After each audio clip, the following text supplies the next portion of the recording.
మెట్పల్లి మండలం సత్యక్కపల్లె గ్రామం. అయితే ఈ కరెంటు ప్రాబ్లం వల్ల వైర్ల కింద చెట్లు కొట్టడానికి నైటు గ్రామ ప్రజలందరూ ఒక్కొక్కటే అయ్యి కొట్టిద్దామని రెడీ అయినరు. అయితే లైన్ మెయిన్ ఎక్స్పర్ట్తో లైన్ తీసుకొని ఎల్సీ తీసుకున్న పడింది 8 గంటలకు.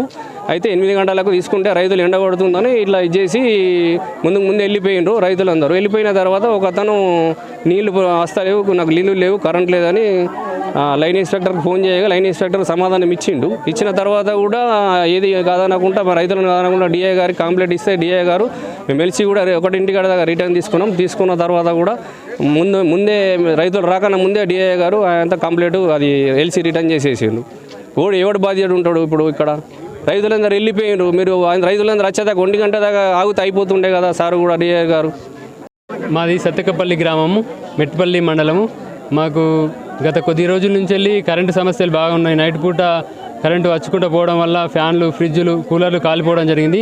ఆ ఉద్దేశంతో మేము లైన్ ఇన్స్పెక్టర్తో కలిసి మాట్లాడుకొని 7 గంటల నుంచి వెళ్ళి మేము కరెంటు తీసి 1 గంట దాకా ఎల్సీ తీసుకున్నాము. ఎల్సీ తీసుకొని కొమ్మలు కొట్టేయడానికి మేము బయలుదేరాము. అటువంటి సమయం లోపల ఒక్కరు కరెంట్ లేదని చెప్పేసి కంప్లైంట్ చేస్తే లైన్ ఇన్స్పెక్టర్ కంప్లైంట్ చేసిండు. వాళ్ళ విషయం చెప్పిండు లైన్ ఇన్స్పెక్టర్, కొమ్మలు కొడుతున్నారు మేము వేయమని చెప్పడంతో ఆయన ఏడీకి డిఈకి కంప్లైంట్ చేసి కరెంటు బలవంతంగా వేయించిండు.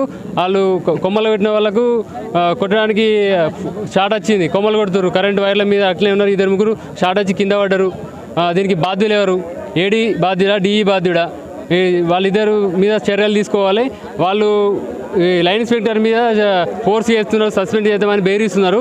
మేము మా డిమాండ్ ఒకటే, తప్పు చేసింది డిఈ, ఏఈ తప్పు చేసిండు. కంప్లైంట్ అనవసరంగా ఇచ్చిన ఆ వ్యక్తి మీద చర్యలు తీసుకోవాలా. మాకు ఇప్పుడు ప్రాణ నష్టం అయితే ఎవరు బాధ్యులు అవుతుండే? దయచేసి అధికారులు స్పందించి డిఈని, ఏఈని సస్పెండ్ చేయాలి మా demand. For more videos like this, subscribe Big TV channel.